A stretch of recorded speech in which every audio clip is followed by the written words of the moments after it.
Hello and welcome. Today I'll show you how to fix YouTube's mini player not working on PC. First, make sure you're watching a regular video, not shorts or a kid's video, because mini player isn't available on those. Next, while the video is playing, press the I key on your keyboard. It brings up the mini player even if the icon is missing. If that doesn't work, clear your browser's cookies and cache for YouTube, and then refresh the page. Drop cache can cause interface features to disappear. Also, disable any ad blockers or browser extensions temporarily. Some of them interfere with the mini player controls. Finally, try using incognito mode or switch to a different browser account.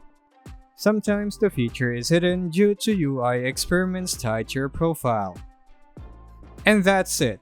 These steps usually restore the mini player on YouTube for PC. Thanks for watching and I'll see you in the next video.